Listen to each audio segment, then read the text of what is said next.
E eu falei que a segunda entrevista também seria muito impactante.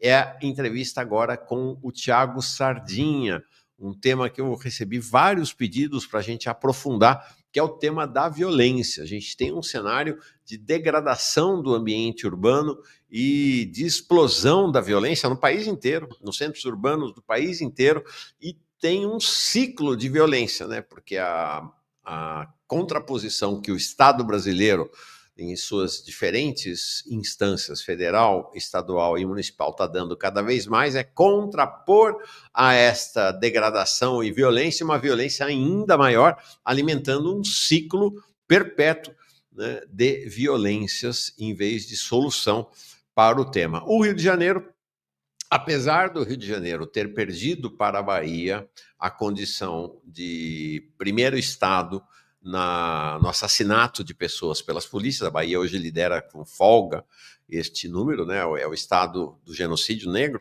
no país atualmente. O Rio continua também com índices alarmantes e ele é hoje a referência nacional desse ambiente de degradação e violência. Para falar sobre isso, eu convidei o Thiago Sardinha, não conheço, o Matheus tínhamos nos conhecido 4 anos atrás.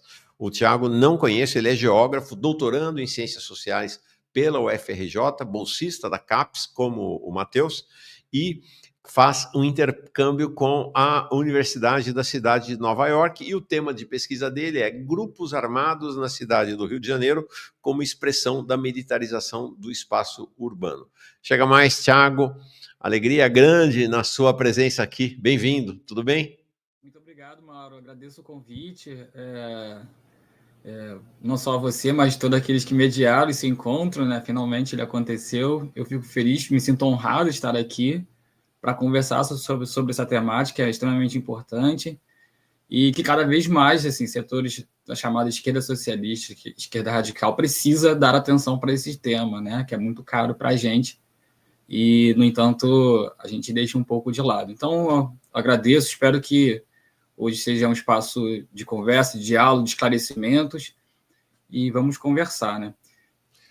Mauro, fundamental mesmo, assim como falei para o Matheus, já antes de começar, já aviso. Esse é o primeiro capítulo de uma relação que vai rolar aí pelos próximos tempos. Fala, Thiago, você queria introduzir o assunto, por favor. Não, só uma breve correção, assim, uma errata. Eu não sou da UFRJ, sou da UFRRJ, é rural. Da Rural do Rio de Janeiro, desculpa. Da Rural do Rio de Janeiro, tudo bem, sem problemas, tem problemas. Eu li rapidamente aqui, comi um R. Tá bom, da Rural do Rio de Janeiro. Tudo bem, perfeito. Tudo bem.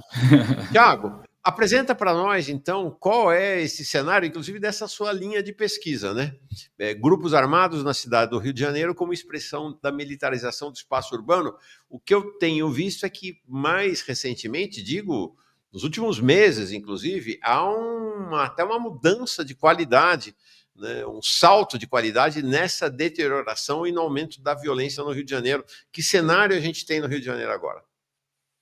Bom, Mauro, é uma boa pergunta para começar o diálogo, né? A gente tem um cenário de crise e de reconfiguração, não só das ações desses grupos armados, mas também no cenário de violência, ao que envolve também segurança pública e os atores envolvidos nessa violência na cidade do Rio de Janeiro. Aí temos o Estado, temos os grupos armados, os grupos civis armados, né? E aí, independente do espectro, né? Eu gosto de chamar grupos armados e venho defendendo isso como categoria analítica para entender essa dinâmica complexa que são os grupos armados na cidade do Rio de Janeiro, ao invés de especificar diretamente um ou outro. Então, dentro desse espectro, você pode falar dos grupos armados milicianos, dos grupos armados das facções do varejo, que são os mais comuns, mais falados, além do que eu venho chamando também de facções policiais que atuam dentro da própria polícia, né? Grupos policiais que dominam determinados mercados ilegais e que não necessariamente são configurados como grupos armados milicianos, tá? Também existem outros grupos armados que envolvem também policiais e civis que não têm essa configuração da milícia. Então, é muito complexa a situação do Rio de Janeiro para entender hoje a situação da violência. E aí eu defendo essa ideia de que, ao invés, de dizer que o Rio de Janeiro é uma república das milícias, o Brasil é uma república das milícias, acho que o Brasil, né, é uma república dos grupos armados Isso está presente na formação histórica brasileira, na formação social histórica brasileira, né? A participação, sempre a presença marcante de grupos armados em determinados períodos históricos, né? Com o passar dos anos, eles vão reconfigurando, mas sempre trazendo elementos dos grupos armados anteriores. Então, por isso, hoje eu faço a defesa, né, em termos de análise, né, a utilização da categoria grupos armados, pode ser grupos civis armados, grupos armados, mas só para tentar entender a complexidade do tamanho dos grupos armados e da sua caracterização. A minha pesquisa em si é sobre a milícia, né? Grupos Deixa eu ver se eu armados. entendi. O que você está dizendo é que você tem uma dispersão no perfil desses grupos armados. Sei lá no passado era o Esquadrão da Morte, né? Que é o pai de todos os grupos armados, talvez possamos dizer assim, né? Lá nos anos 70. Sim, Aí, sim. A partir dele, você vai ter os grupos do tráfico, caracterizadamente, depois vão surgir as milícias, e agora você tem uma dispersão com grupos que estão no meio do caminho, que têm características de um e do outro. Você tem hoje, então, diversas configurações de grupos armados. A gente ainda tem na cabeça a ideia de que tem milícia de um lado e... milícia de um lado e tráfico do outro. Não é mais assim, então. Não. Isso é também interessante esse assunto, que aí, antes de entrar nele, eu falo um pouco que tem a ver com a minha pesquisa, né? A minha pesquisa, o objeto da minha pesquisa especificamente é sobre a milícia, né? Há uma milícia especificamente, porque no Rio de Janeiro não tem uma única milícia. É bom enfatizar isso, porque para quem é fora do Rio de Janeiro, entende que o Rio de Janeiro é uma grande milícia, né? Uma única grande milícia, né? Isso é muito comum. O outro mal entendido também sobre o Rio de Janeiro é achar que qualquer policial que está inserido em alguma atividade ilegal, corruptiva, dominando ou controlando algum mercado ilícito, a circulação de alguma mercadoria ilícita, é automaticamente configurado como miliciano. Isso também não é verdade, tá? É muito mais complexo do que ter um conceito pronto e aplicar na realidade. Então, sai uma notícia, sai uma informação de que um policial, um grupo ou grupo de policiais estavam envolvidos em alguma situação ilícita, isso é milícia. E aí eu tenho esse cuidado com a minha pesquisa, né?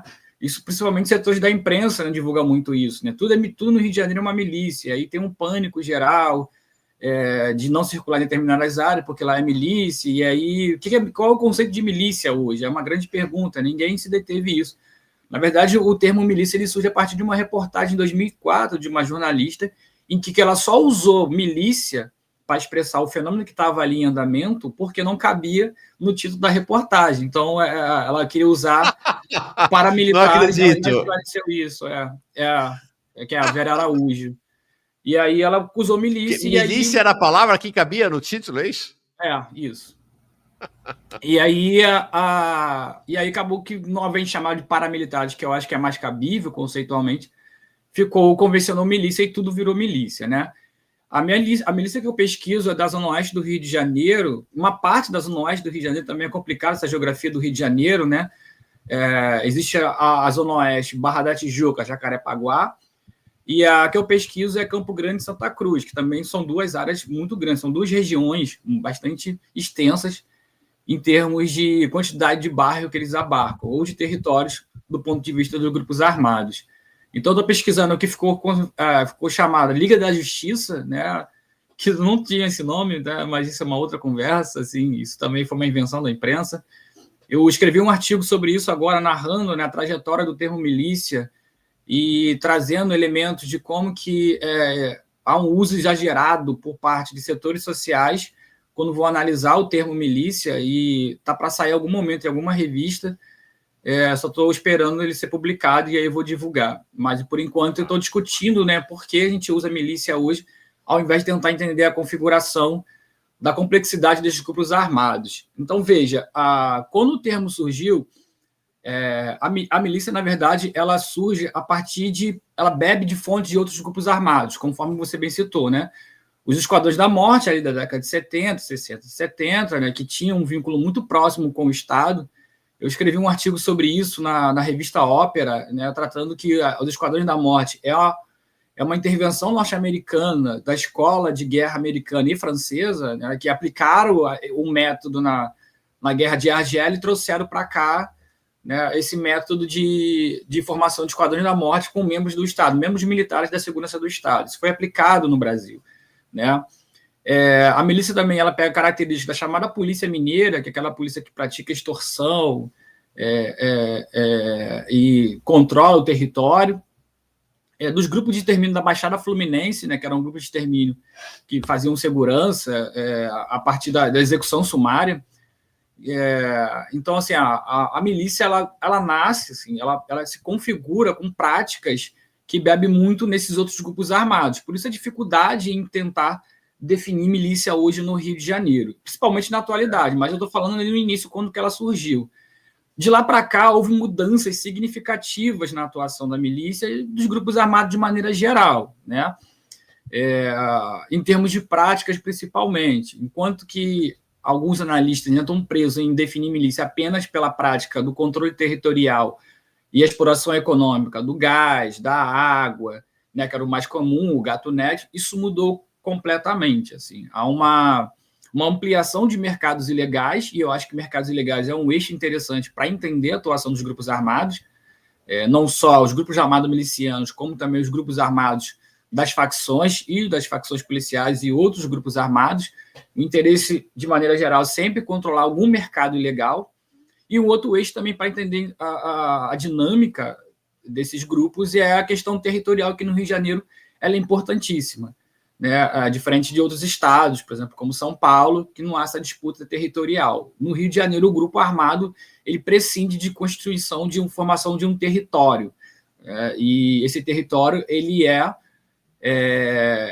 definido por e a partir de relações de poder locais, e aí cria-se o conflito, porque se tem um território definido por a partir de relações de poder e que esse poder ele é expressado somente pelas armas, pela capacidade bélica, instaura-se uma ideia de guerra e disputa territorial no interior do espaço urbano, na cidade de maneira geral. E no Rio de Janeiro isso é histórico, né, Mauro? Isso que eu ia te perguntar. Seria correto dizer que isso no Rio de Janeiro surge em determinada medida por conta, de um lado, dos grupos de tráfico e de outro, do jogo do bicho? Sim, tem participação desses grupos também, né? Eles estão presentes, o que diferencia em termos de mercado, que aí são mercados muito rigorosos para esses grupos armados, enquanto que o jogo do bicho são jogos de as apostas, e enquanto que o varejo do tráfico, né, ficou conhecido por conta da circulação das drogas ilícitas que circulam na cidade, tanto internamente quanto internacionalmente. Tá? Isso mudou bastante.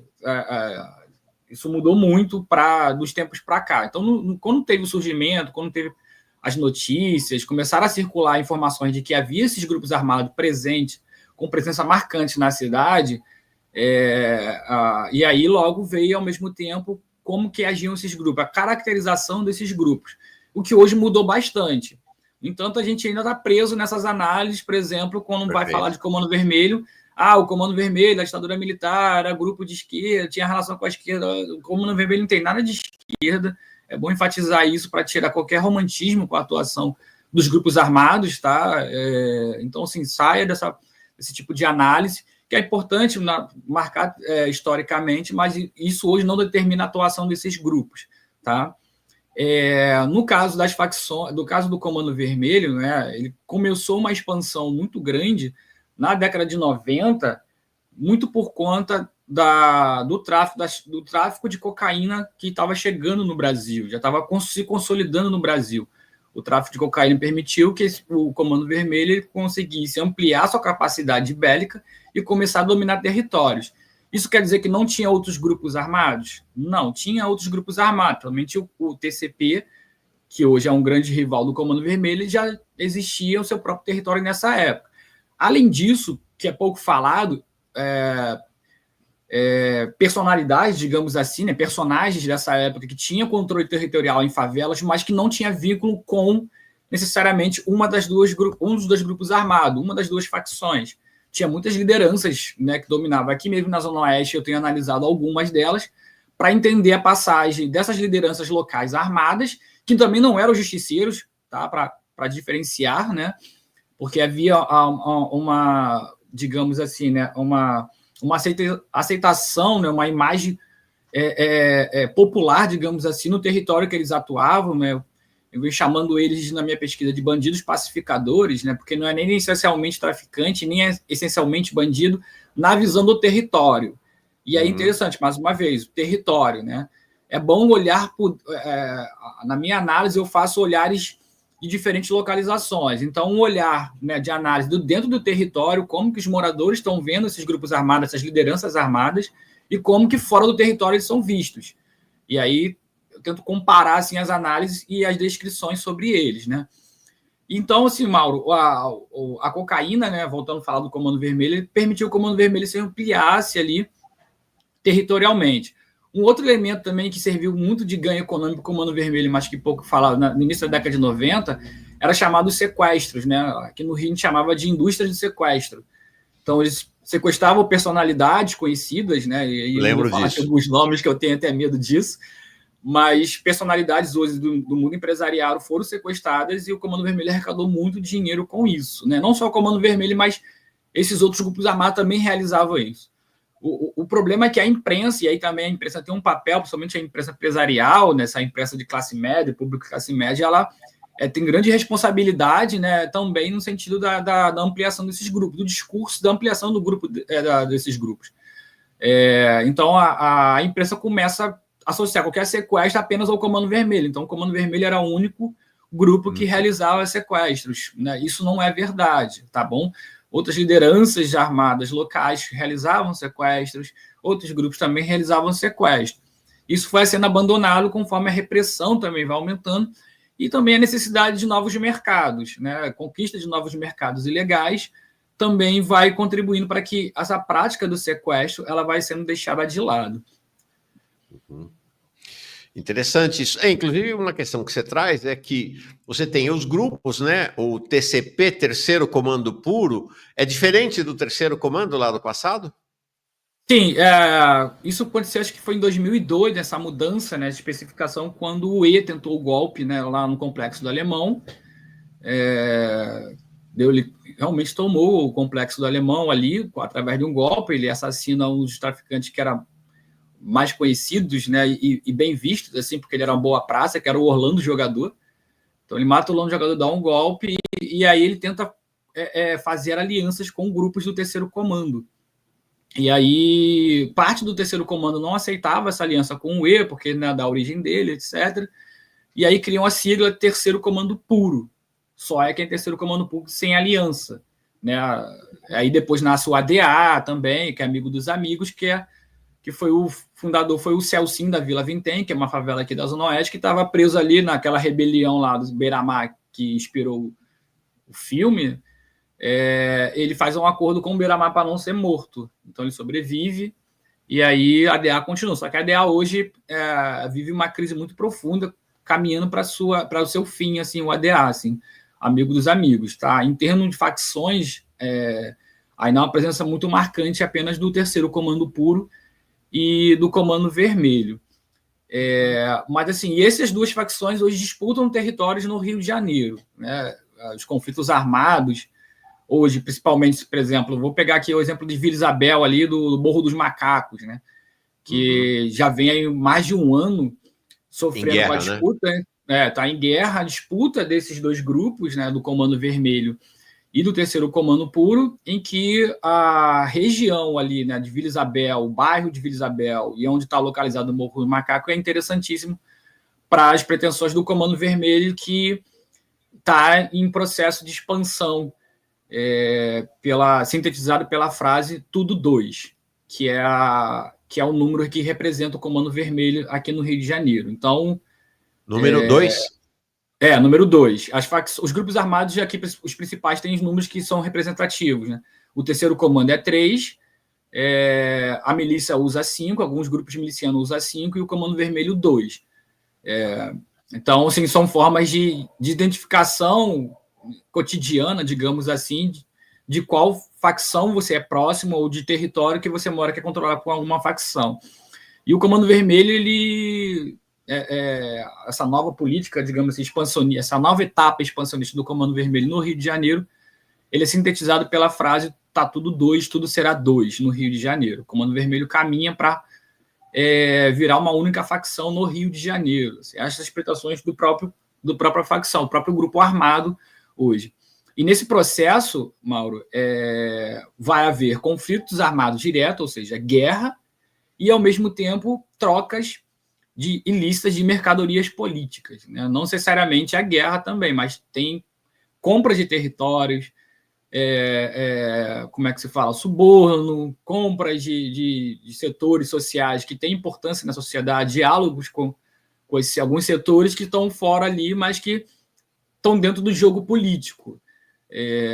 Seja dessas facções policiais, seja de grupos milicianos, né, que aí também a gente pode falar um pouco depois, né, sobre isso, né, as milícias estão completamente configuradas, mas só para concluir essa parte do Morro dos Macacos, então ali uma região central importantíssima assim, para o Comando Vermelho e histórica, porque antes de ser terceiro comando, o Morro dos Macacos, ele pertencia ao Comando Vermelho, e isso para as facções é importantíssimo, a questão do CRIA, né, dos moradores, ali ter um histórico com o território, que eles chamam de CRIA. Então, há um vínculo histórico com os moradores, com a própria facção, porque os faccionados, aqueles que ingressam no grupos armados, eles têm família, eles têm amigos, então eles têm uma forma de sociabilidade ali afetiva com o território e entre as próprias pessoas que moram na favela. Isso é um fato. Concorde ou não, isso acontece, né? Então, assim, tirando um pouco a demonização e a desumanização, sobretudo, né, daqueles que integram os grupos armados, eles têm uma vivência também particular deles, que isso é importante, às vezes, também no conflito. Então, a Vila Isabel, ali, o Morro dos Macacos, é importantíssimo porque ele é próximo de uma região, a favela é próxima de uma região central do Rio de Janeiro, fica ali do lado do bairro do Maracanã, muito próximo do estado do Maracanã, próximo da favela da Mangueira e próxima de outras favelas que vão para outro lado da Zona Norte, ali, Morro do São João, Juramento e tal. Então, essa disputa, o Comando Vermelho já vem praticamente há uns 2 anos tentando tomar a favela. Tomou esse ano, né, em janeiro, eles tomaram a favela, só que a polícia interveio, foi lá e prendeu. Já membros do Comando Vermelho já estavam ali dentro da favela e o conflito continua. Assim. Eu te mandei um gráfico, acho que é até importante esse gráfico, que foi elaborado pelo Fogo Cruzado, né, para mostrar a intensidade desse conflito, ali especificamente no Morro dos Macacos, em Vila Isabel. Né? O Fogo Cruzado é uma plataforma que mapeia tiroteios na cidade, mas também fala sobre violência em geral. E aí eles fizeram esse estudo, né, essa elaboração desse gráfico, para entender a dimensão do que significa esse conflito, essa guerra, ali em Vila Isabel, no Morro dos Macacos. Né? Aí, janeiro de 2023, é o recorte temporal, né, janeiro de 2023 até dezembro de 2024, quando agora, em 2025, em janeiro, o Comando Vermelho tomou a favela, mas voltou a ser terceiro comando. Né? Então, se você pegar aí, né, conforme... Só para explicar, Thiago, a barra branca é 2023, a barra azul, acho que é parecido com o azul, essa cor, é 2024. É isso, né? Isso. Vai lá. E aí, só para explicar rapidamente, né, dezembro foi o momento de intensificação ali, que o Comando Vermelho foi para tudo ou nada, para tomar o Morro dos Macacos, onde teve, né, o maior episódio de tiroteios ali na região de Vila Isabel. Tá aí marcando que teve 22 dias de tiroteio, assim, intensos. E assim, não estou falando de tiroteios de alguns tiros isolados, não. É tiroteio intenso mesmo, porque era guerra, e principalmente de arma de grosso calibre. Assim. Então, imagina como que ficaram esses moradores ali naquela região diante desse conflito entre esses dois grupos armados, que são os maiores do Rio de Janeiro. E aí, Mauro, assim, voltando... entre os dois grupos armados e, eventualmente, com interferência da polícia.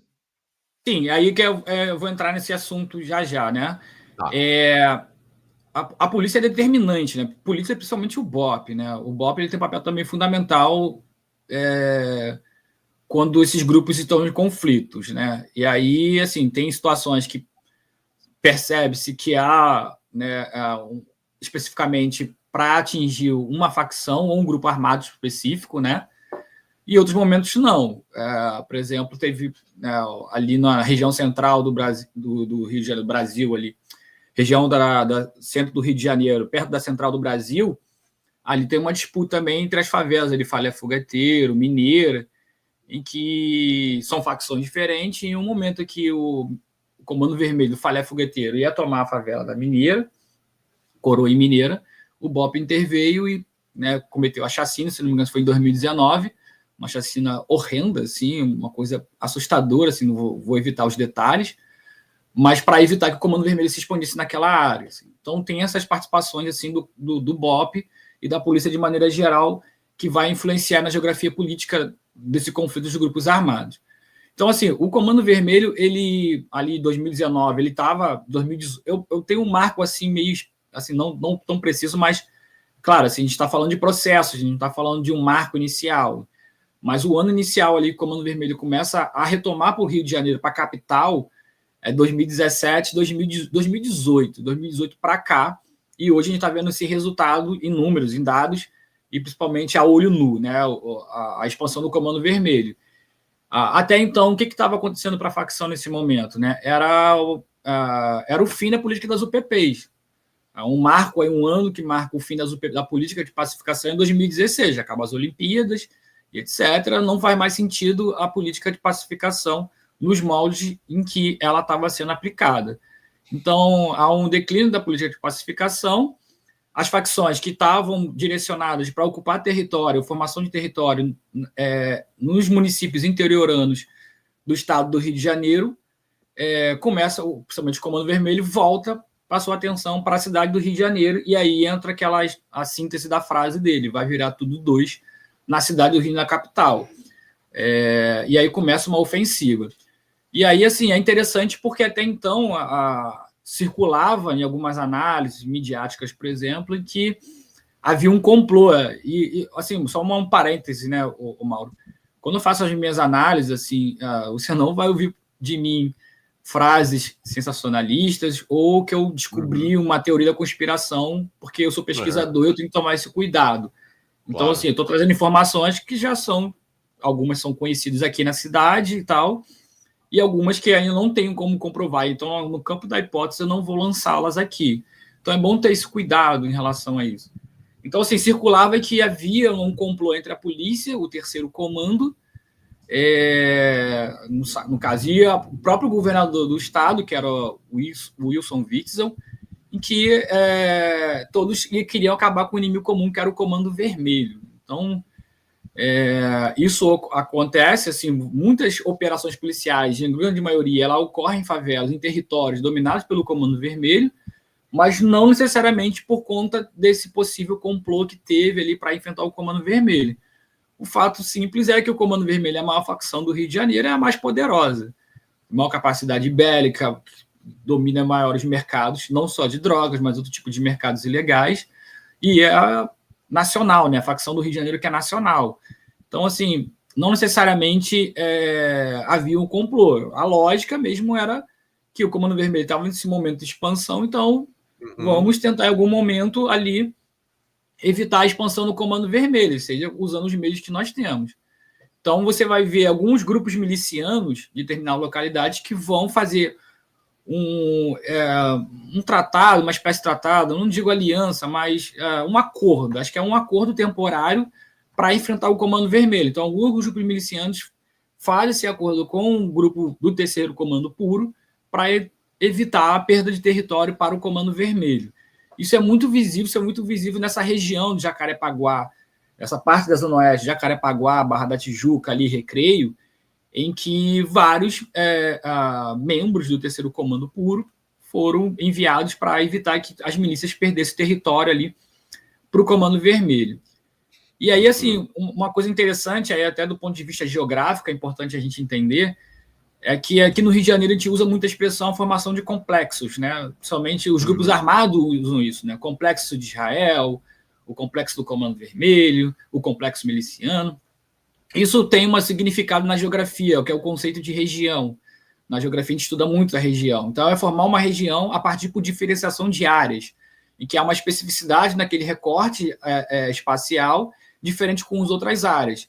Então, o Comando Vermelho, nessa região, Jacarepaguá, Cidade de Deus, ali tinha perdido muitos territórios para a milícia. Ali é o Rio das Pedras, também fica ali que conhecido como o berço da milícia, não? O primeiro grupo armado miliciano que, né, se tem notícias, começou ali nessa região, na favela do Rio das Pedras, e hoje sofre duras penas em manter a defesa desse território porque o Comando Vermelho está avançando.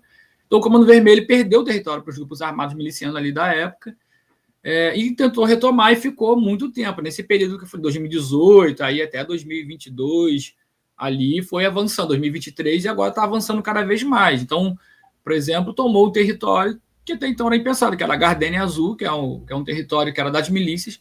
O Comando Vermelho já tomou esse território e tenta hoje tomar ali, tomou a Muzema, né, também, que era uma favela notória lá, onde, né, era o Adriano, né, o falecido Adriano lá, ele atuava bastante, o grupo dele ali atuava muito ali, então o Comando Vermelho tomou lá também essa favela. O Adriano da Nóbrega, né? Isso, lá, o atirador, o ex-policial do BOPE. Então, assim, já voltou a ser praticamente o complexo do Comando Vermelho. Então, ele também está voltando aqui para a Zona Oeste, a outra parte da Zona Oeste, onde por muitos anos foi dominado pela milícia conhecida como Liga da Justiça. Ao longo dos anos, ela foi se desmembrando, virou outros grupos pequenos armados, assim, nessa divisão. Hoje está em crise, assim, em termos de liderança, organização interna, exploração econômica, tem uma crise, e o Comando Vermelho já está vindo já para tomar essa área, tomou alguns locais, vem assassinando alguns nomes importantes do grupo, já tem um nome do Comando Vermelho que está circulando bastante aqui nessa região, e eles vêm pichando alguns muros com a frase o retorno dos crias, conforme eu falei anteriormente, né? CV retorno dos crias, que são favelas e áreas que foram perdidas para a milícia ali, quando a milícia estava no seu auge no início dos anos 2000 até 2010 ali. Quer dizer, ou seja, se eu estou entendendo, o Comando Vermelho está em plena ofensiva no Rio de Janeiro, é isso? Sim. Isso não quer dizer que outros grupos também não estejam, mas o Comando Vermelho está, assim, em ofensiva, na região metropolitana, principalmente, Baixada Fluminense, assim, tem o Comando Vermelho que está em expansão, assim, os conflitos hoje, disputas territoriais, o Comando Vermelho, e mais uma vez que eu falei para você, isso não significa que vai só para a guerra, só para o conflito direto. Sim. Negociações estão sendo feitas. Isso é um período interessante para entender. Eu não gosto dessa expressão também que é muito utilizada, né? A geopolítica dos grupos armados. É sempre aquela coisa sensacionalista. Geopolítica não tem nada a ver com disputa territorial. Geografia política, sim. Então, a gente está num momento de uma reconfiguração da geografia política de que se refere à disputa territorial desses grupos armados. Né? Daqui a alguns anos a gente não sabe para onde vai. Pode ser que eu esteja falando aqui mude completamente. Né? Então, é uma dinâmica que está em movimento constante, está sempre mudando. Então, é difícil fazer análise, difícil fazer pesquisa, porque as mudanças ela ocorrem quando menos se espera, e quando a gente percebe, já está consolidada aquela mudança, e daí a gente só percebe ela quando já o movimento já está muito grande, né? E é o que está acontecendo hoje, né? Ainda, isso não é uma afirmação que vê por aí que o Comando Vermelho está em completa expansão, assim, mas para quem circula, né, na periferia da cidade, algumas favelas, que tem esses contatos, consegue notar que o Comando Vermelho está com essa política, seja através do conflito armado, seja nas negociações de cúpula. Isso é interessante. O Comando Vermelho ele ainda é considerado, né, um agente poderoso da dinâmica urbana na cidade. Recentemente saiu uma reportagem, né, revelando que organizadores do G20 no Rio de Janeiro procuraram, né, lideranças do Comando Vermelho para que diminuísse um pouco a ofensiva, os roubos na cidade, para que não ocorresse nenhuma alteração no decorrer do evento, e o Comando Vermelho aceitou a sugestão dos organizadores. Então, ficou uma semana evitando conflitos armados e principalmente roubos de algumas áreas. Assim. Então, agora, assim, então hoje... o Comando Vermelho é talvez a principal facção em ofensiva na região metropolitana, e, por outro lado, o que você está dizendo é que as milícias estão na defensiva e fragilizadas nesse momento, é isso? Sim, é importante. Falando das milícias, né? A milícia ela conquistou muito território, até então ainda é um dos grandes grupos que tem um grande domínio territorial, porque a milícia ela entra em territórios, em bairros que não tinha nenhum grupo armado dominando territorialmente, então ela se constitui ali, principalmente. Alguns grupos hoje ainda fazem isso estamos aqui para defender, para trazer segurança, proteção contra o tráfico sempre, né? O grande problema é o tráfico, para justificar a exploração econômica. Tem alguns que fazem isso, que na verdade foi o que mais popularizou as milícias, foram isso, né? A segurança do território, a venda de segurança, que nem era venda, na verdade, né? Mas, enfim, aí depende de qual milícia nós estamos falando, de qual território nós estamos falando, do qual eu estou pesquisando aqui, né, nessa parte da Zona Oeste, nos bairros que são envolvidos, né? A milícia começou com a defesa de segurança para trazer tranquilidade para os moradores, etc., e aos poucos foram ampliando os mercados, né? Conforme disse aqui, que eram os clássicos, né? Foram a segurança, depois o transporte alternativo, que são as vans, que eram combis, não eram vans, eram combis, peruas em alguns estados do Brasil. Depois vai para o gás, assim, e assim, isso não, esses mercados, eles vão inseridos na dinâmica desses grupos, não é de uma hora para outra, são processos tão históricos, tá bom? Assim, não é, eu estou analisando a milícia no início dos anos 2000 até 2010, não é que quando a milícia se fincou, ela já estabeleceu o controle desses mercados, isso foi de acordo com o que o próprio território oferecia, né? E aí o que nós temos hoje nessas transformações da milícia é uma ampliação completa de exploração econômica. E aí é uma mudança de configuração até no próprio perfil da milícia, né? A CPI das milícias, ela tem esse papel de digamos assim, né, dar um baque no funcionamento organizativo do grupo, em que vai mudando esse perfil, ou seja, a participação direta de policiais, ela começa a ser deixada de cena. Policiais que faziam parte diretamente do grupo armado miliciano, eles começam a sair, né, não fazem mais parte. Isso não quer dizer que estão ali em trocas ilícitas, ajudando no controle ou na circulação das mercadorias ilícitas, dos mercados ilegais, né, em acordos, etc., mas estão mais de bastidores do que propriamente fazendo parte direto desses grupos. Então, é uma mudança em que já era comum, porque quando a milícia surge, ela tem uma participação muito grande de civis. No entanto, a atenção foi dada apenas para agentes policiais, agentes da segurança. Hoje, ela praticamente só é controlada por civis. Muitos civis hoje fazem parte, integram a milícia, o grupo armado miliciano, que faz essas negociações de acordo com o território, com a dinâmica territorial desse funcionamento. Então, a milícia começa a ampliar os seus mercados, né? Então, além desses clássicos, né, que definiam a milícia por muitos anos, hoje tem explorações que, assim, vão a perder de vista.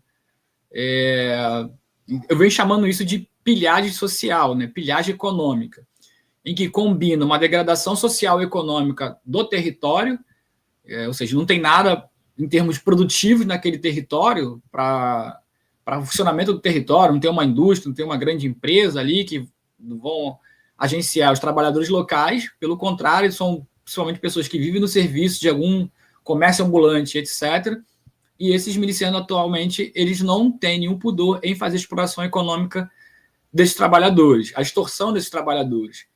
Camelôs que trabalham em sinais, que aquelas pessoas que estão trabalhando, vendendo em sinais, camelôs de boxe, dessas banquinhas, que agora são boxe, para se proteger da chuva, não são mais banquinhas, mas são um conjunto de boxe que também pagam alguma taxa para o grupo miliciano. Então, eles fazem uma exploração assim, a perder de vista, tudo é possível no território ser explorado economicamente. Festas, negócio de bebidas, farmácias, lojas de ração, tudo hoje está passivo de exploração econômica das milícias. Inclusive, também há um nível de sofisticação em termos de oferecimento desse serviço, é bom enfatizar isso. Há um nível de profissionalização hoje da atuação desses grupos, né, dos grupos armados milicianos, principalmente, né, principalmente quando vai oferecer os serviços de internet hoje, sinal de internet, principalmente, canais de TV, não é como antigamente, mas tem hoje página em rede social para serviço de atendimento ao cliente. Existe isso hoje, um nível de profissionalização. Tem profissionais que eles contratam, profissionais que entendem que estão desempregados, mas que foram, em algum momento, empregados de alguma das grandes operadoras, né, de internet. Então, eles meio que contratam, né, temporariamente algum desses trabalhadores, assim.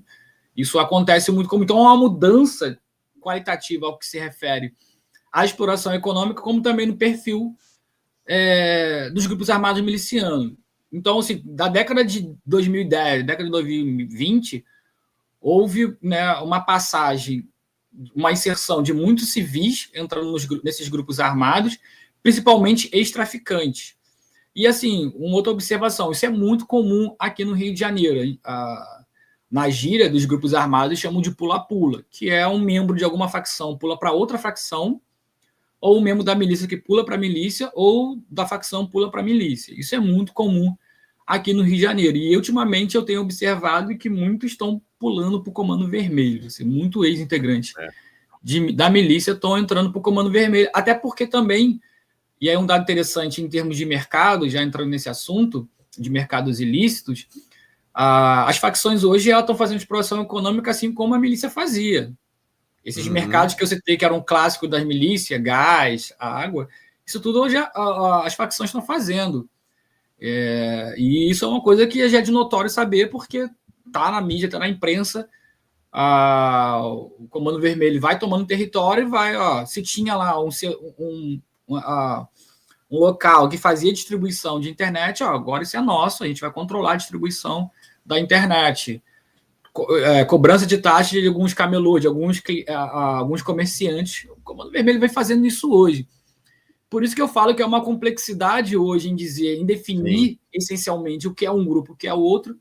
E aí eu venho desenvolvendo a categoria, né? Venho trabalhando em cima dela, a categoria de grupos armados ou grupos civis armados na cidade do Rio de Janeiro. Aí, dependendo da sua especificidade, você vai tipificá-los. E aí tem um debate de análise de discurso, narrativas, etc., para definir. Então, no Rio de Janeiro, o território ele é importantíssimo nessas análises. O território e os mercados ilegais. E aí um dado interessante, porque quando se fala de expansão do Comando Vermelho, né, espera-se que há uma ampliação, né, do comércio de drogas.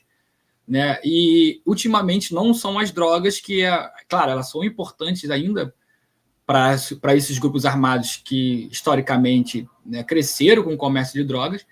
A gente tem hoje no Brasil, né, um avanço muito grande de outros mercados ilegais que esses grupos hoje estão olhando com mais cuidado e tentando ampliar seus mercados, né? Eu acho que eu te mandei um gráfico, você pode botar aí na tela, por favor, esse gráfico que mostra ele, como é que está hoje os grupos criminosos no Brasil. Então a gente tem hoje, né, no Brasil, grupos criminosos, grupos armados no Brasil, em que o principal mercado ilícito, isso é um estudo que foi publicado pelo Fórum Brasileiro de Segurança Pública, tá? Para quem quiser, está lá no site do Fórum Brasileiro de Segurança Pública. Então, o principal mercado ilegal hoje do grupos armados no Brasil são os combustíveis, tá? São combustíveis, bebida, cigarro e extração de ouro. Nossa. Extração de ouro, principalmente o PCC está muito envolvido com extração de ouro no norte, na Amazônia, esses locais que tem. O PCC tem muita influência ali. E aí, assim, onde fica... E é uma pergunta para a gente refletir aqui coletivamente, não sei como é que está o chat, que eu não estou vendo, mas aonde fica a guerra às drogas, né? Chamada guerra às drogas, né? E a disputa territorial para o comércio varejista das drogas, né? É uma reflexão interessante. Para onde isso vai desencadear, eu não sei. Eu estou aqui lançando a problematização e a gente reflete para ver para o futuro, né? Se vão lembrar do que eu disse aqui, pode ser que mude ou não. Mas, assim, voltando, né? Então, o principal mercado hoje dos grupos criminosos e em termos de mercados ilícitos, em um ranking hoje, né? Então, os combustíveis e os derivados desses combustíveis, né? O mercado de bebidas, principalmente Quando você fala combustível, você está falando do quê? Posto de gasolina, inclusive? Postos falsos de gasolina, exploração irregular de dutos de gasolina, de postos de gasolina, né, de oleodutos. Então, tem lubrificantes também, eles dominam esse mercado lubrificante. Tem muito posto de gasolina falso desses grupos, às vezes até para lavar dinheiro, são utilizados, mas também para a circulação de algumas mercadorias, né? Eu estava falando e aí eu não sei assim, como que surge isso, porque essa chamada Liga da Justiça ela começa a se reunir mesmo enquanto grupo num posto de gasolina que tinha no bairro do qual eles começam, que é um bairro aqui da Zona Oeste de Cosme, né? Tanto que eles são conhecidos como os caras do posto. Eles faziam a reunião deles lá. Mas, enfim, então ali o posto de gasolina, simbolicamente, né, ele parece que circula ali para os grupos armados, e aí, o que eu disse anteriormente, diferente do espectro, tem a extração de ouro, e aí tem um diálogo muito interessante com a crítica da economia política, com a economia política, que é a desvalorização do ouro no sentido de ser o lastro, né, dos bancos, das reservas, né, que é dólar, né, a passagem do ouro para o dólar, né, mas o ouro ainda é uma mercadoria interessante, importante, então, ao invés de saquear locais para tomar dólares, você saqueia onde tem ouro, né? Então, tá aí os grupos armados nisso, mas esse é um debate mais polêmico, eu não vou entrar nele. Tabacos e cigarros também, inclusive cigarros, a comercialização ilícita do cigarro, ela é muito presente, talvez uma das mercadorias que mais circulam em diferentes grupos armados, seja no grupo armado miliciano, essas facções policiais, e até mesmo nas milícias. Então, é uma mercadoria que está presente ali, então uma disputa de território por comércio de cigarros, e também com as próprias indústrias, né?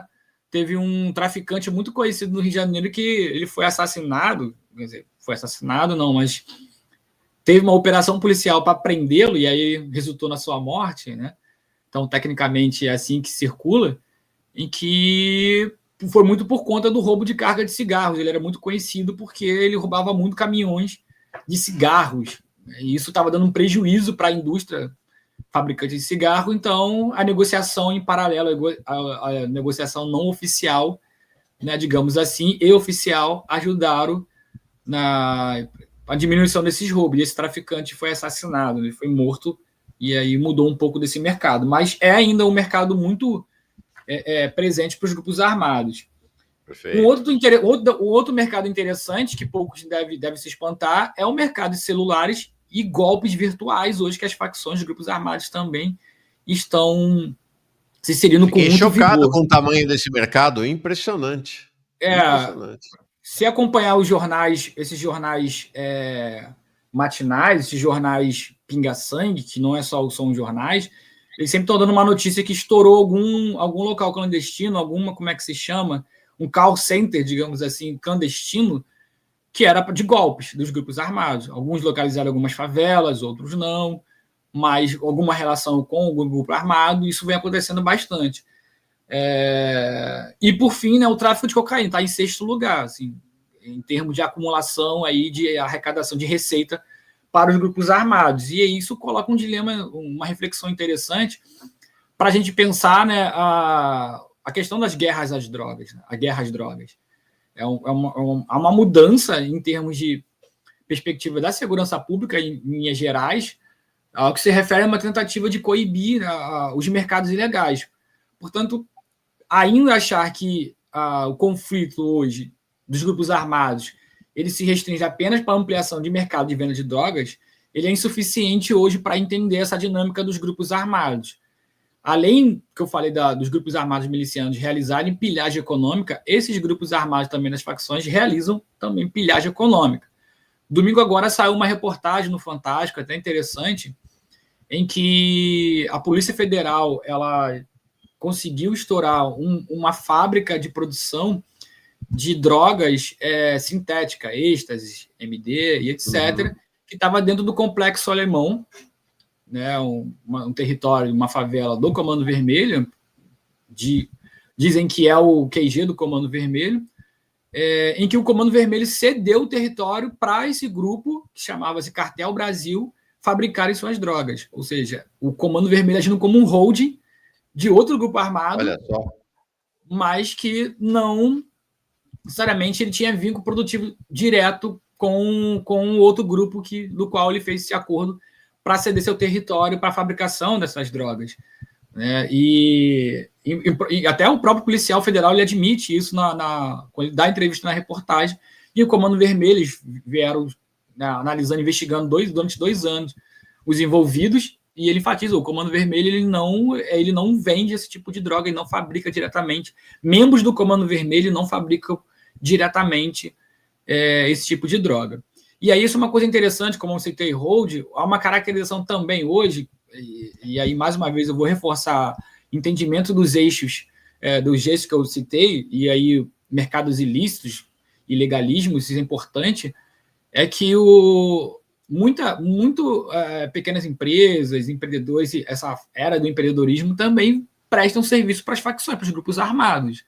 Tá? Não necessariamente os grupos armados operam hoje como membro, é critério operar hoje com algum, essencialmente, membro do grupo. Então, eles também estão negociando dentro dos mercados ilícitos alguma necessidade ali que ele precisa para a circulação de mercadorias. E aí, mais uma vez, dominar território é imprescindível para que isso aconteça.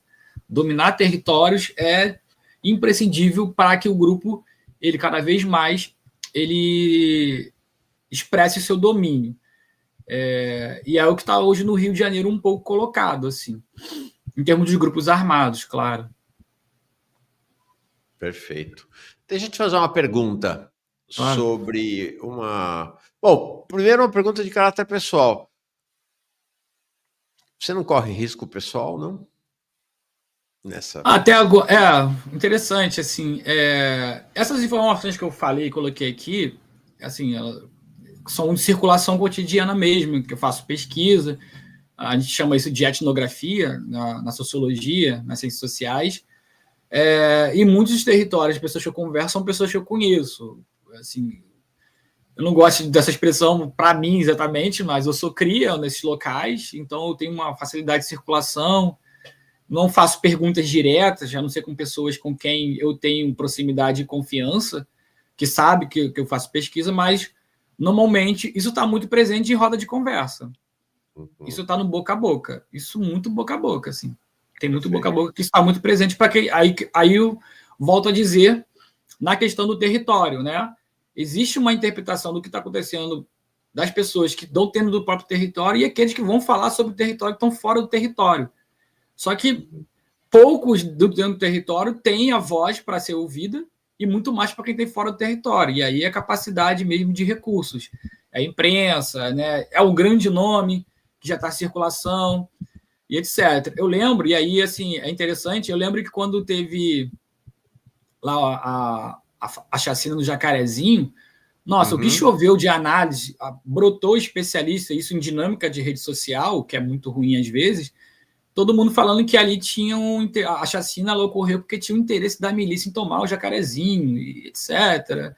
A milícia tem maior... E aquelas coisas da teoria da conspiração que não tem probabilidade na realidade. E aí a gente percebe hoje que não tinha nada a ver uma coisa com a outra. Mas é isso. Se você colocar na sua frase milícia no Rio de Janeiro hoje, isso dá uma repercussão muito grande.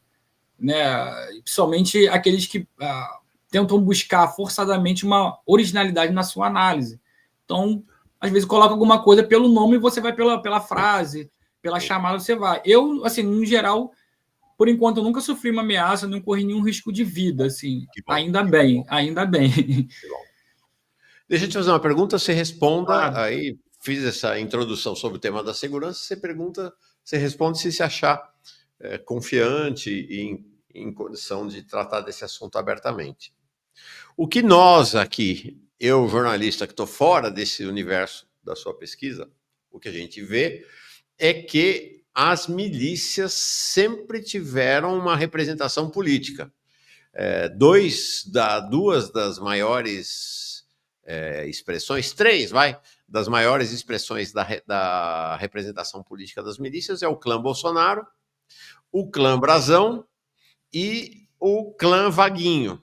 Mas aí já fora da cidade do Rio de Janeiro, lá em Belfort Roxo. Aparentemente, não existe essa relação, por exemplo, com as facções. Comando Vermelho, eu nunca ouvi falar de uma representação político-parlamentar do Comando Vermelho. Isso é verdade ou não? Bom, assim, pela minha pesquisa eu nunca vi também, né? Alguém diretamente ligado ao Comando Vermelho e tal, assim, na verdade, a facção ela não se envolve diretamente com política. Isso é interessante essa pergunta, porque vamos primeiro pela relação das milícias com o legislativo, né? Isso é uma herança dos grupos de extermínio. Tem o José Cláudio Alves, que é um pesquisador importante, o livro dele fala muito sobre isso, relação dos grupos de extermínio com a institucionalidade. Às vezes ela é a forma mais explícita, às vezes negociadas ali em bastidores. Então, essas trocas ilícitas, né, essas mercadorias políticas. O Jerominho foi um importante político também que colocou mais evidência nisso, né? Porque ele não participava diretamente do grupo armado ali para a conquista de território, ele não participava da guerra, mas quando o grupo do qual ele era coligado, que era o Liga da Justiça, dominava o território, estava ele lá fazendo campanha política para ele. Assim. Então, essa dinâmica mudou por conta da CPI das milícias, mudou bastante. Principalmente aqui na capital, estou falando da capital, aqui do Rio de Janeiro. Na Baixada, eu acho que na Baixada Fluminense, como se citou aí, Belfort Roxo, etc., isso tem algumas expressões ainda de envolvimento com figuras políticas diretamente com grupos armados. Mas eu vou me ater só para a capital do Rio de Janeiro, que acho que eu tenho mais condições de falar. Então, assim, isso mudou bastante. Não tem mais essa possibilidade de um membro que é conhecido no território tentar se candidatar para ter mais legitimidade no próprio território. Isso acontecia muito, inclusive o Jerominho, ele quer beber muito nessa fonte. O Jerominho, ele ganhou muita o Jerominho Natalino, e ganharam muita repercussão, muita notoriedade, lá na década de 90, porque eles prenderam o Celcinho da Vintém. Foram os policiais que prenderam a primeira prisão do Celcinho da Vintém, que foi em janeiro de 1990. Pera, quem é Celcinho da Vintém? Celcinho da Vintém é um dos líderes hoje da ADA, que é amigo dos amigos, que tinha sido solto, mas foi preso de novo porque já estava entrando em acordo com o Comando Vermelho nessa expansão do Comando Vermelho para retomar o território. Então, mais uma vez, ele acorda com o Comando Vermelho. Isso foi a justificativa da polícia ao prendê-lo, ele continua preso. Tinha acabado de ser solto, estava muitos anos preso aí, cumprindo pena, e foi solto e voltou para sua favela de origem, que é a Vila Vintém, que é na zona oeste do Rio de Janeiro. Tá. A primeira prisão dele foi realizada pelo Jerominho Natalino. Então, eles ganharam muita notoriedade. Eles eram conhecidos como os Irmãos Coragem, que eram policiais civis ali que não eram incorruptíveis, que estavam trabalhando pela segurança e tal. Então, tentaram beber nessa fonte. Tinha muitas lideranças, por isso que eu não gosto de chamar de justiceiros, eu chamo de lideranças locais armadas, que ele tem um certo apreço local, principalmente dos moradores. É o caso de uma figura que eu estou analisando, que eu chamo de bandido pacificador. Para o território, ele é uma figura importante que ajuda a manter a segurança e tem respeito dos moradores. Ganha muito respeito, não há uma imposição externa, como acontece muito com a milícia, que vem pessoas estranhas dominar o território de forma ostensiva e bélica.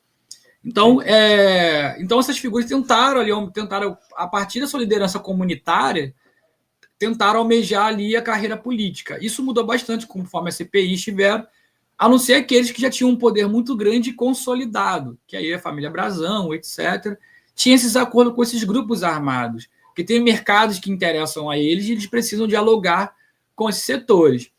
Já a família Bolsonaro, assim, e eu apanho muito quando eu falo isso, né? Eu não acho que a família Bolsonaro seja miliciana, tá? Assim, porque a frase né, a família, isso serviu muito como forma ali nas pré-eleições, né? Como forma de difamar a família de alguma forma, etc. Mas diretamente eles não controlam mercado ilícito de gás, não controlam, né, nenhum tipo de outro mercado de serviço de internet. Desconheço que algum membro daquela família faça isso, que poderia caracterizá-lo como um milícia. Isso não quer dizer que ele tenha relações de trocas ilícitas de mercadorias políticas com milicianos notórios. Isso não é exclusividade da família. Outras figuras políticas também fazem isso. E não inclusive só... do PT, né? Cá entre nós. Exatamente. PT. Exatamente. Então, assim, isso não é exclusividade dele, mas naquele momento serviu como, digamos assim, uma propaganda negativa, né, que pudesse tirar a popularidade da família. Pelo contrário, reforçou, né? Mas, enfim, aí... Então, assim, eu como pesquisador, eu não posso corroborar com essa afirmação, dizer que realmente eles são. E isso é interessante, né? Porque... Estou falando isso aqui, daqui a pouco a gente pode pegar um corte aí e ficar falando que eu defendo eles aí, ó, tá vendo? Um pesquisador aí, eu tô ferrado. Mas enfim, eles têm relações, sim, com né, isso aí é de conhecimento, de investigação policial, né, claro, dos esquemas que tinham e tal, isso aí eu não estou dizendo nenhum exagero, nenhuma teoria da conspiração aqui. Mas é isso, é o meu olhar de pesquisador. Estou trazendo aqui um olhar de pesquisador e não estou como um agente político ali atuando. Assim. Sim. Não, assim como o meu olhar de jornalista, eu sei o quanto eu apanho, como você, viu? Porque falo isso também, não adianta.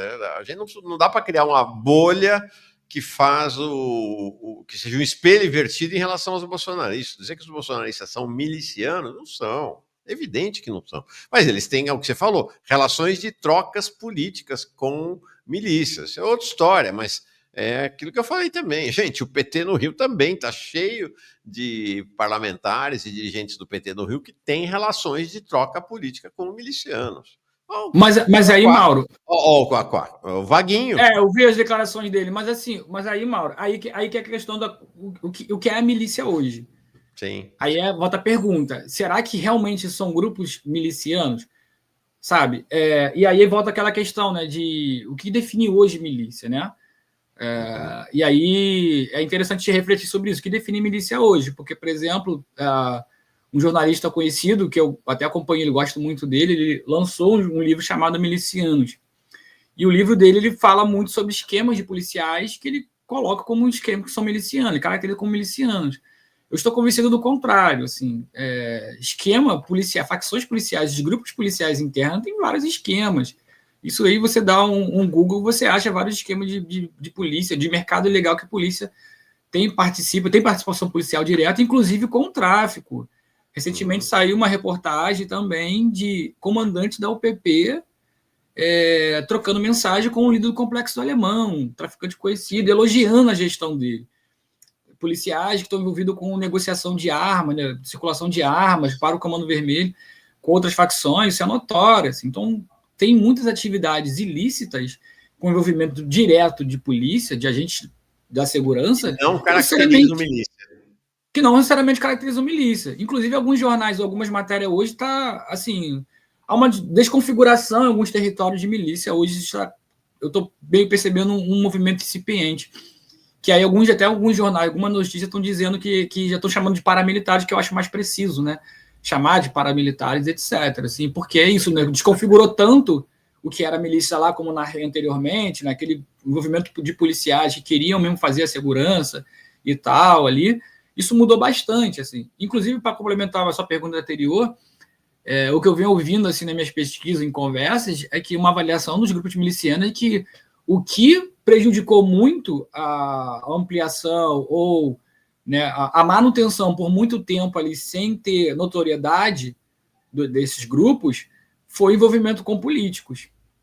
Eles entendem que a política expôs muito a atuação deles e aí eles tornaram-se alvos de investigações policiais e alguns esquemas que eles tinham eles foram sendo derrubados, precisaram se renovar. Essa hipótese pode se aplicar ao que você perguntou anteriormente em relação à facção. Fica uma hipótese, porque isso pode explicar um pouco porque as facções também não fazem acordo explícito diretamente com políticos do legislativo de forma mais aberta ou explícita. Por outro lado, também há aquela questão de que há um moralismo em torno da relação dos traficantes, que eu disse anteriormente, que é isso, uma desumanização. Quem é traficante é uma figura desumana, né? E aí tem um aspecto racial explícito nessa trama de discriminação, nessa trama de negar a humanidade daqueles que estão inseridos na atuação dos grupos armados, que é muito notório. E aí isso vai estar nas estatísticas de operação policial, de intervenção policial, etc. E aí é isso, né? São só números depois que estão ali colocados por conta da intervenção policial. Perfeito. Deixa eu ler aqui. Bom, primeiro registrar o Michel Espíndola, chega aqui como novo membro, assim como o Norival Cruz, muito obrigado. É da turma que financia e apoia o crescimento do canal. O Toca do Anão Comunista, gostei do nome. Acordando agora e pegando o finzinho, vou rebobinar a fita, mas deixo aqui meu muito obrigado. Raul Assis dizendo, na ditadura militar, isso aqui foi parte da nossa conversa lá atrás, né? Os militares fazem intercâmbio com os bicheiros e os pontos se tornam olheiros do governo. Inicia assim a relação dos esquadrões da morte com os bicheiros. Tem, assim, posso comentar, Mauro? Por favor. Então, é importante isso, porque, assim, os esquadrões da morte também é um pouco o que acontece hoje com as milícias, né? Haviam vários esquadrões da morte, não havia um esquadrão da morte especificamente. Então, é preciso ter cuidado com isso, porque também a imprensa fazia isso, né? Qualquer grupo de policiais que estavam ali reunidos, praticando execução sumária, extermínio, controle de território, era esquadrão da morte. Então, assim, tem várias origens para esquadrão da morte. E aí, mais uma vez, aqui eu referencio o artigo que eu escrevi para a revista Ópera, que se chama Imperialismo e Grupos Armados, que é a relação mesmo do imperialismo, né, dos Estados Unidos intervindo na formação de grupos armados para impedir a ampliação de células comunistas no Rio de Janeiro, no Brasil, claro, mas ficou mais notório no Rio de Janeiro, mas partindo da periferia, não no centro da cidade, mas na capital, mas na periferia, na Baixada Fluminense. E claro que isso vai culminar não só em impedimento da formação de células comunistas, mas também na morte de civis ou de pessoas que não tinham envolvimento nenhum com política. E aí começa a virar uma coisa descontrolada. Então, assim, é bom entender. Tem trabalhos que falam sobre isso, os tipos, a quantidade de esquadrão da morte, a origem de alguns deles. Por exemplo, tem um esquadrão da morte que ficou conhecido, que é o mais famoso, por conta da morte de um policial, né? Que era a Escuderia Lecoq, que é a mais conhecida. Tem um outro esquadrão da morte que foi formado a partir da morte de um jornalista da Rádio Tupi, numa favela do Rio de Janeiro, né? Exatamente. Aí esse artigo que eu escrevi tem algum tempo e tal, que isso vai influenciar 2021. Tô colocando o link aqui, tá? Para quem quiser ler, tô colocando o link no chat. Fala, desculpa. Não, tudo bem. Então, como que impacta a segurança pública no Brasil, no Rio de Janeiro, né? Então, essa é a minha análise, assim, que é a partir de uma doutrina de segurança nacional e de guerra contra-revolucionária do exército francês. Então, os generais franceses vieram ao Brasil treinar generais do exército brasileiro já com essa perspectiva, esse acúmulo, digamos assim, não só da guerra de Indochina, da guerra do Vietnã, principalmente, que eles aplicam em Argélia. O Fanon fala em algumas passagens da violência policial desses esquadrões, que é a prática do terror mesmo para evitar que a população que não participava do conflito ali ou da resistência desse respaldo para aqueles que resistiam.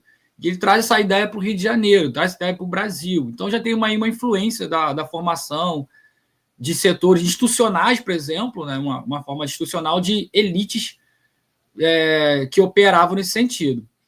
Uma outra também origem, aí a relação do Esquadrão da Morte com o bicheiro. Na verdade, tem mais relações com os aparatos repressivos, né, os DOI-CODE da vida, que muitos membros do DOI-CODE eles vão para o jogo do bicho. Quando são destituídas, né, quando acabam o DOI-CODE, enquanto local específico ali de tortura, sim, membros que praticavam a tortura e a caça aos comunistas, eles vão diretamente para o jogo do bicho.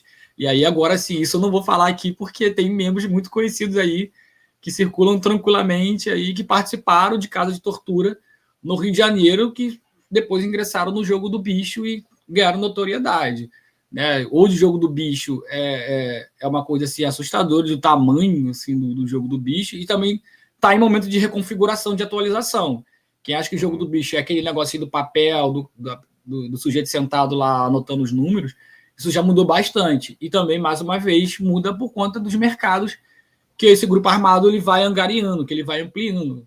Então, assim, entender grupos armados é isso, é território e mercados ilegais, né? E aí outros grupos armados também vão percebendo isso, que precisam, né, de uma arrecadação econômica para a sua própria existência. Então, ficar preso a um único tipo de mercadoria ilícita não dá lucro suficiente para a manutenção e defesa do território. Então, vamos ampliar nossos mercados. E aí é perder de vista do que eles vêm feito hoje na cidade do Rio de Janeiro. É uma completa decomposição social mesmo, assim. E aí o Estado... É isso, o Estado... Eu não gosto dessas afirmações que falam que tudo é o Estado, né? Porque também é isso, tem um pouco de teoria da conspiração ali, né? Mas tem outras pessoas sérias que falam que tentam trazer um conceito gramsciano para essas questões. Eu estou convencido que há uma crise profunda do capitalismo, uma decomposição social, desindustrialização, desemprego, etc. Isso contribui para a constituição e a formação desses grupos armados. Fala, Mauro. Não, é isso. A gente precisa encerrar já. Nossa, passamos muito, 11h07 já, mas muito legal, conversa excelente. Vamos fazer uma segunda rodada. Eu queria te fazer uma última pergunta, que acho que é importante para terminar esse cenário, que é a questão do PCC, né? Tua cidade é o Rio de Janeiro. Tem PCC no Rio de Janeiro ou o PCC até hoje não conseguiu entrar ou resolveu não entrar no Rio de Janeiro? Então, tem... o PCC é um grupo armado histórico, né? É o que divide o território nacional com o Comando Vermelho, as duas únicas facções nacionais que consegue hoje, né, ter influência no Brasil inteiro, mas em diálogos também com facções locais, isso é importante. Também tem um estudo do Fórum de Segurança Pública, Fórum Brasileiro de Segurança Pública, que indica que no Brasil há pelo menos mais de 70 facções no Rio de Janeiro, grupos armados que lidam com o mercado ilícito de drogas, assim. Então, assim, não é só o Comando Vermelho e o PCC, mas o PCC, ele é um aliado histórico do Comando, foi um aliado histórico do Comando Vermelho, mas teve aquela crise da fronteira com a morte de um fornecedor, e aí essa aliança ela foi desfeita, mas que isso não impediu a ampliação dos dois grupos que guerrearam em alguns locais. E aí, naquele período ali, 2016, 2017, 2018, teve ali as rebeliões com chacinas dentro dos presídios, que nós vimos isso no mais um episódio trágico aí da história brasileira. Assim. Eu pesquisei um pouco essa tentativa do PCC de entrar no Rio de Janeiro. Algumas práticas que são muito comuns do PCC eu notei aqui, mas eu não posso cravar que era um PCC. Por exemplo, isso parou até um pouco, que era roubo a banco, roubo a caixa eletrônica. Estava muito frequente, que era uma prática muito comum do PCC. As facções não faziam isso, outro grupo armado não fazia isso, então não sei se era o PCC ou outro grupo armado entrando no novo mercado, que era isso, né? Que era explosões, eles explodiam ali aquele saguão ali dos bancos, principalmente bancos públicos, Banco do Brasil, etc. Isso parou um pouco. Teve tentativa de recrutamento em algum momento de alguns membros nas prisões do Rio de Janeiro para entrar no PCC, só que a polícia ela interveio, fez uma operação e acabou com esse recrutamento do PCC. E é uma coisa interessante, né? Que aí também envolve a geografia política do Rio de Janeiro. Eu não sei se a polícia aceitaria o PCC no Rio de Janeiro. Assim. O PCC no Rio de Janeiro ele envolveria uma mudança muito radical em termos de mercados ilegais estabelecidos. Né? E aí é uma coisa interessante também do PCC, da questão do hold lá, né? A forma organizativa do PCC é completamente diferente dos grupos armados do Rio de Janeiro. Né? Foi o que eu falei. Né? Os grupos armados do Rio de Janeiro eles precisam de um território. O PCC não necessariamente ele precisa de um território. Ele, para se fincar em alguma localidade, algum estado, né, algum município, ele não precisa conquistar território a partir de uma guerra direta, de um conflito armado direto. Né? Tem outros meios, outras formas, outras táticas de chegar. Sim. Assim, então, hoje ele voltou nessa aliança, mas foi desfeita porque tinha muitos anos, quase 10 anos que essa aliança tinha sido desfeita. E aí, assim, parece que teve uma falha na comunicação na cúpula da facção e que alguns foram a favor dessa aliança, desse retorno de aliança com o Comando Vermelho e outros não. Acabou que, última vez que eu acompanhei, tinham retomado a volta ao conflito com o Comando Vermelho. Inclusive, tinha membros do PCC no Rio e tal, não sei como é que está hoje, assim. Mas, assim, o Mauro, é bom, assim, não só falar dos grupos armados, mas como que o Estado também está vendo isso hoje, né? Como que está a relação do Estado hoje? A gente está vendo uma ampliação, uma ofensiva. Além das ofensivas mais convencionais, o Estado está se preparando institucionalmente também, né, para enfrentamento nesse avanço dos grupos armados, o crescimento dos grupos armados e o domínio dos mercados ilegais. É a PEC da segurança, é agora uma tentativa que já não é nova, né, de transformar em grupo terrorista, né, chamar... Aí vem o discurso, né, se você ouvir policiais ou representantes, digamos assim, das cúpulas policiais que estão sempre na mídia, eles já não usam mais facções, eles usam os narcoterroristas, uma forma de caracterizar dessa forma para ter uma intervenção mais ofensiva, né, externa, que já ocorre. Isso não, aí ocorre por outros meios, seja através da transferência bélica, ou seja através de instruções, né, diretas ou indiretas. Então, tem muitas figuras dentro da polícia que vão treinar nos Estados Unidos, vão treinar em outros locais e aplicam essas ideias depois aqui. Isso que já é notória a questão do aparato bélico, né? E por falar E por falar nisso, né, recentemente a polícia acabou de comprar, acho que eu te mandei essa foto, você pode botar aí, que é um helicóptero que foi utilizado, inclusive, em Guerra do Vietnã. E a foto é muito emblemática, porque me lembrou muito a capa daquele filme do Apocalipse Now. Realmente, é um helicóptero do Apocalipse Now, assim, que a polícia do Rio de Janeiro acabou de comprar para ser utilizado nas operações policiais. Isso logo depois da derrota da DPF. Assim, nem esperaram as coisas se acalmaram, logo anunciou. Claro que já estava encaminhado isso, né? Mas logo depois que teve lá o debate da DPF com o STF, a Polícia do Rio de Janeiro anunciou a compra desse helicóptero aí que vai ser utilizado em operações policiais, que é um helicóptero já obsoleto para as outras forças policiais ocidentais, forças de exército ocidentais, né, que hoje é o drone, né? Não que não tenha drone circulando aqui pela cidade usado pela polícia e pelos próprios grupos armados, né? Facções hoje também usam muito tecnologia, também não é para ignorar a capacidade que ele tem de recursos bélicos, assim. Mas esse helicóptero me chamou muita atenção, que simbolicamente é isso, é um helicóptero de guerra, né, uma arma de guerra, que acontece muito hoje, né? E eu venho analisando isso também, né, com o fim da Guerra Fria, né, toda a capacidade bélica ela se desloca das fronteiras territoriais para os centros urbanos. Então, os inimigos não são mais aqueles inimigos que vão entrar dentro do território, na fronteira do Estado-nação. Não, os inimigos são internos, estão dentro do espaço urbano. E aí tem um aspecto racial desses inimigos que a formação histórica social brasileira dá muitas respostas para a gente compreender esse inimigo hoje das forças policiais. Então, assim, o Estado também está se preparando, ó.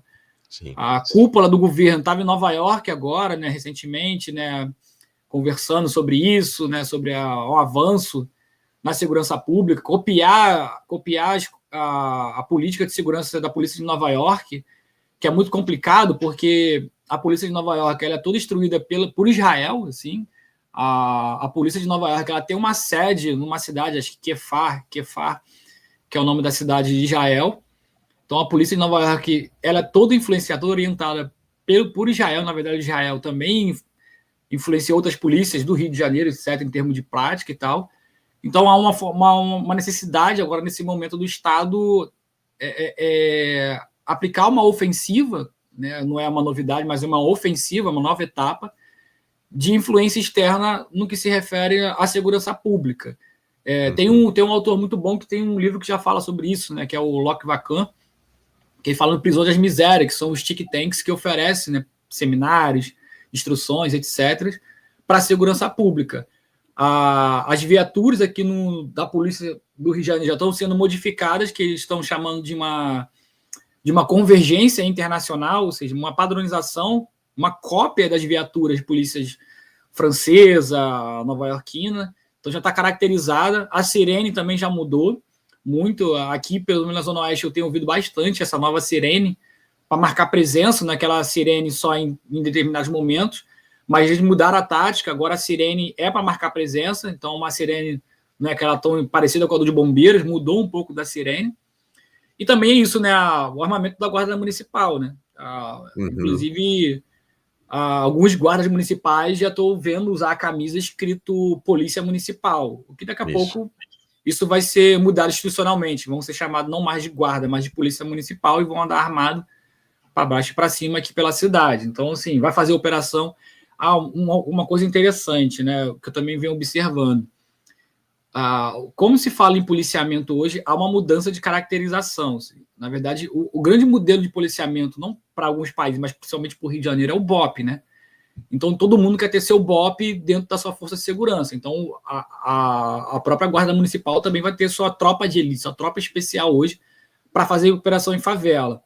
A PRF também, a PRF tem 2 tropas de elite, inclusive que participaram da chacina que teve na Vila Cruzeiro, né, 2 tropas de elite hoje nos moldes do BOP, assim, que realizam. Então, o BOP virou um modelo hoje do que se refere à militarização das polícias do espaço urbano. Então, aí todo mundo hoje imita BOP, e aí, seja na subjetividade, seja na capacidade de atuação, na forma bélica, até na gramática mesmo, uma gramática que circula aí, e, no entanto, porque o BOP carrega um simbolismo de que é incorruptível, etc. Mas um Google resolve isso. Você vê que, recentemente mesmo, tinha um policial do BOP que foi preso porque ele oferecia treinamento para o Comando Vermelho. Assim. Isso foi recente, não tem muito tempo. Enfim, mas é isso. Tá aí. Tiago Sardinha, fantástica conversa. Que seja a primeira, tá, Tiago? Vamos combinar novas rodadas de conversa com o Tiago, geógrafo e doutorando em Ciências Sociais pela Universidade Federal Rural do Rio de Janeiro, bolsista da CAPES, e o seu foco de pesquisa, como a gente viu aqui, grupos armados na cidade do Rio de Janeiro como expressão da militarização do espaço urbano. Se você topar, vou te convidar muito mais vezes, o pessoal pedindo corte, claro que vai ter corte ainda hoje dessa nossa entrevista. Obrigado, Tiago. Eu que agradeço pelo convite, o Mauro. Me sinto lisonjeado de estar aqui presente nesse espaço. Eu acho que a esquerda radical, a esquerda socialista, os marxistas, por exemplo, precisam dar mais atenção para esse fenômeno, que eu acho que é muito pouco. E quando falo dar atenção para esse fenômeno, não é empurrar as categorias do marxismo, porque parece que marxista é ser hoje. Quem domina maiores categorias do marxismo. E aí esquece uma coisa muito importante do Marx, que é pegar a realidade pela raiz. Assim. Então, independente do juízo de valor, independente do que a gente acha sobre o funcionamento dessa realidade, a gente precisa pegar essa realidade com muita força para depois fazer com muita profundidade e fazer análise. Então, assim, é bom abrir esse espaço para fazer essas análises, é bom de fazer essa conversa e tal, porque eu realmente não tenho muito espaço, assim, em alguns locais, etc. E é isso, é um primeiro diálogo de muitos que podem vir, sinta vontade para fazer o convite, eu agradeço as pessoas que ficaram aqui me ouvindo, fizeram perguntas e participaram. Eu tenho um Twitter, né, eu mexo mais no Twitter e tal, sempre coloco alguma coisinha lá que está acontecendo, assim, mas quem quiser me seguir lá para acompanhar um pouco do que eu pesquiso, do que eu venho falando em termos de segurança pública e grupos armados do Rio de Janeiro, tem algumas publicações. Assim, qual é seu Twitter? Qual é seu endereço? Seu perfil no Thiago Twitter? Sardinha mesmo, Thiago Sardinha, underline Thiago Sardinha. E tá lá, assim, eu mexo de vez em quando nele, mas também que precisa ter um pouco de paciência para mexer em rede social, né? Por conta das polêmicas, mas enfim. Então é isso, Mauro. Eu agradeço a oportunidade de estar aqui conversando com você, conhecê-lo, né? Espero ter a oportunidade de conhecê-lo pessoalmente e a gente conversar mais, e aí a gente fica mais à vontade para falar. É isso, muito obrigado e tenha um bom dia. Obrigado, homem. Um abração. Tchau. Tchau, tchau.